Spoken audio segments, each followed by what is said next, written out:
Hello friends, फुक्कटचे सल्ले या चॅनलसाठी मी अतुल सुदय आज एक नवीन पुढचा सल्ला घेऊन.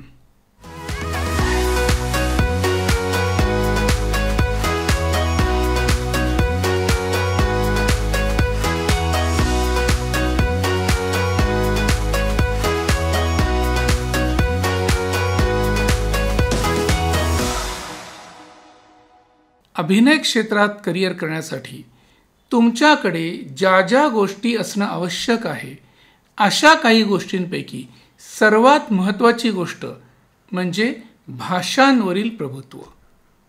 हिंदी, मराठी आणि झालंच तर इंग्लिश ह्या 3 भाषांवर तुमची प्रचंड कमांड असणं हे अत्यंत गरजेचं आहे. जी कुठली भाषा तुम्ही बोलाल या 3 पैकी ती भाषा बोलत असताना तुमची भाषा ही अत्यंत अस्खलित, स्वच्छ आणि शुद्ध असणं, तुमचं ॲक्सेंट आणि डिक्शन हे अतिशय परफेक्ट असणं हे अत्यंत गरजेचं आहे. मराठी असेल किंवा हिंदी असेल, ज्या कुठल्या भाषेत तुम्ही बोलणार आहात, ज्या कुठल्या भाषेत तुम्ही ते कॅरेक्टर जिवंत करणार आहात, त्या भाषेवरची तुमची पकड ही तुम्हाला कॅरेक्टर रंगवायला खूप उपयोगी ठरते. जसं मराठी म्हटलं तरी कितीतरी प्रकार, आपल्याकडे तर असं म्हणतात की दर 50 कोसावर भाषा बदलते. मग नक्की प्रमाण भाषा कुठली? माझ्याशी एका मुलांनी वाद घातला होता की तुम्ही पुणेरी माणसं जी भाषा बोलता तीच फक्त योग्य आणि आम्ही गावाकडली माणसं जी बोलतो ती अशुद्ध किंवा ती चूक, हे तुम्ही कोण ठरवणार? हा अधिकार तुम्हाला दिला कोणी? मराठी भाषा दर 50 कोसांवर बदलते हे मान्य आहे. मग तुम्ही कोण ठरवणार की पुणे मुंबईत किंवा शहरात जी बोलली जाते तीच भाषा ही प्रमाण भाषा आणि आम्ही गावाकडे बोलतो ती भाषा चूक? हा मुद्दा त्यांनी मला विचारला. तर कुठली भाषा योग्य हा मुद्दाच नाही आहे. पुण्याकडली भाषा प्रमाण आणि सांगली कोल्हापूरकडली किंवा कोकणातली भाषा ही अशुद्ध किंवा खेडेगावात बोलली जाणारी भाषा अशुद्ध असं काही नसतं. तुमचा सर्वांगीण अभ्यास असणं हे जास्त महत्त्वाचं आहे. कारण तुमच्याकडे आलेलं कॅरेक्टर जे तुम्हाला रंगवायचं आहे, लेखकांनी त्याला कुठला रंग दिला आहे त्या कॅरेक्टरला, ते कॅरेक्टर कुठल्या प्रांतातून आलं आहे, त्या प्रांताचा तिकडल्या भाषेचा पगडा त्या कॅरेक्टरवर असणार. आणि एक कलाकार म्हणून तुमचा त्या भागातल्या, त्या प्रांतातल्या, त्या भाषेचा अभ्यास असणं गरजेचं आहे.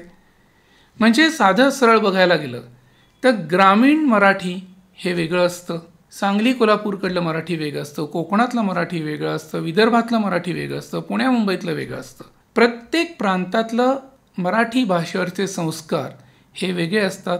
जो नियम मराठीला तोच नियम हिंदीला.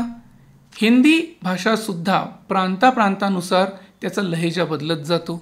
मग ह्या सगळ्याचा अभ्यास करणं हे कलाकाराचं पहिलं काम आहे.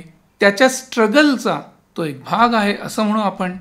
त्यामुळे प्रत्येक कलाकारांनी त्याच्या अभ्यासाचा भाग म्हणून वाचन वाढवत नेलं, वेगवेगळ्या प्रकारचं वाचन तो करत राहिला, वेगवेगळं साहित्य तो वाचत राहिला, मराठी असेल, हिंदी असेल, इंग्लिश असेल, तर भाषांवरची त्याची पकड ही त्याच्याच नकळत हळूहळू पक्की होत जाते.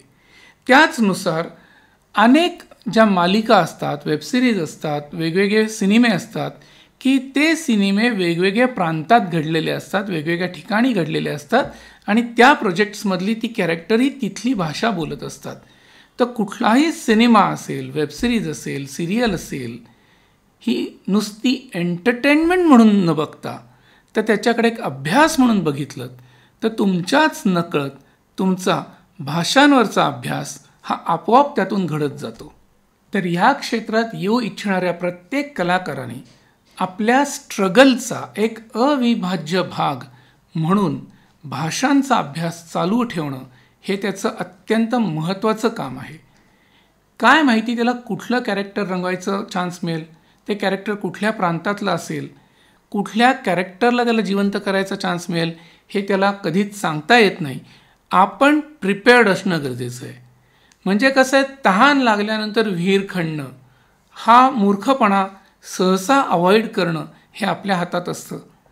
अभ्यास करणं हा जो मुद्दा आहे तो इथे जर तुम्ही चालू ठेवलात तर तुम्हाला अचानक कुठलंही कॅरेक्टर आलं किंवा कुठलाही एक डायलॉग तुम्हाला दिला, तुम्हाला कोणी अभिनयाची झलक दाखव असं सांगितलं, तर एकच डायलॉग तुम्ही पटापटा वेगवेगळ्या प्रकारच्या त्या लँग्वेजचे बदल करून तुम्ही ते प्रेझेंट करू शकता and that creates a positive impact. तर आपोआपच मी तुला काम का देऊ हा जो माझा प्रश्न होता एका मागच्या एपिसोडमध्ये, की give me 3 good reasons why should I cast you in my project, तर हा एक उत्तम कारण बनू शकतं की मला नुसता अभिनय करता येतो एवढंच नाही, तर माझ्या भाषांवरही कमांड आहे. कुठला कॅरेक्टर करून दाखवू सांगा, हा बेनिफिट तुम्हाला नक्की मिळतो. आजचा माझा मुद्दा तुम्हाला जर पटला असेल तर या व्हिडिओला लाईक करा, माझ्या चॅनलला सबस्क्राईब करा आणि फुकटचे सल्ले हे माझं चॅनल जास्तीत जास्त शेअर करा. थँक्यू.